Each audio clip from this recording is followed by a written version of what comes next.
Hey YouTube. Well, obviously I'm not in the shop. It's, well, midday, and I just wanted to stop and bang something out real quick to give you a little explanation of where my head is right now.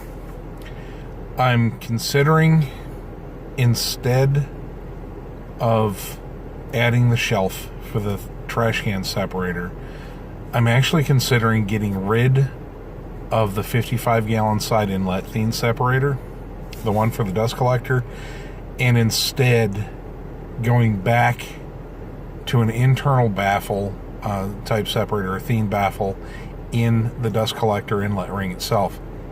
It'll help me save a little space. That 55-gallon drum is heavy. It's hard to empty without making a disastrous mess.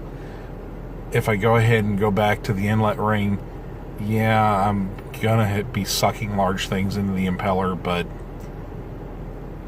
it's a Harbor Freight dust collector. I mean, if I break an impeller, I break an impeller. Impellers are cheap. They're relatively easy to replace. I've got pullers, so I'm not that worried about it.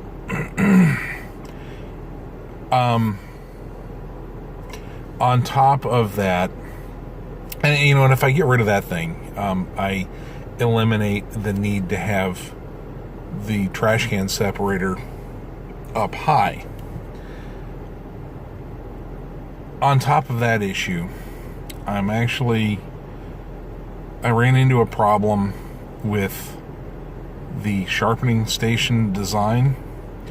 I had based it off, it was just going to be a single pole based on a cross base, like a Christmas tree stand. Unfortunately, sorry about my finger there. Unfortunately, the pole, which was a 4x4 post, cut off from a fence project that I was working on. Actually, it was a deck project.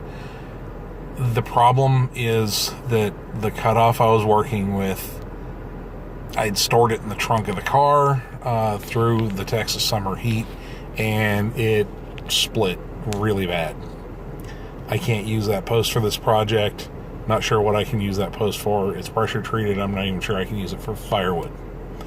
So, back to the drawing board. I have lots of non-PT 2x4s in the shop. They've been in the shop for several years and have absolutely acclimated to the shop. Not a lot of twist in them. Most of them are dead straight. One of them has a little bit of a twist. I'll probably bypass that one. There's 4 or 5 of them that I can get good lumber out of. I need to go to the drawing board, or in this case to the keyboard, and work up something in SketchUp. I'm thinking about milling the 2x4s down to 1 1/4 or maybe even 1 inch thick at the most, and fabbing up some kind of, maybe a cantilever frame, not sure, but yeah, some kind of frame for the platform.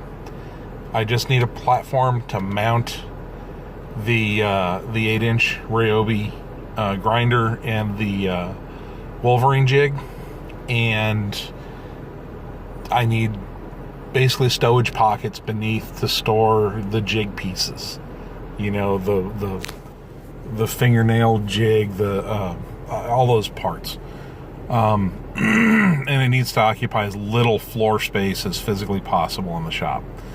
The reason for this is I don't want to keep lifting and moving that thing from up high. I'm trying to save what's left of my back. As far as the back issues go, that's actually getting better. Been working with the doctor to get that straightened out, and they're doing a great job. However, I don't want to push my luck, so there it is. The next thing I've got to work on, the way I found that post was I emptied out the trunk of the car. That deck project is more or less over. The tools that I had stored in the trunk and materials are now in the shop. I need to make sure those are cleaned up, put away. My quick clamps need to be oiled up. They they didn't like the humidity outside. And I'm thinking I'm going to rub them down with some transmission fluid and then clean them up just to get the surface rust off of them and get them back into good shape. Other than that, just plugging away.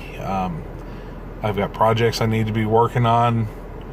The weather's starting to get a little cooler, although it is hotter than the dickens today, but it's been cooler. It's right now 90 degrees Fahrenheit and probably 80% humidity.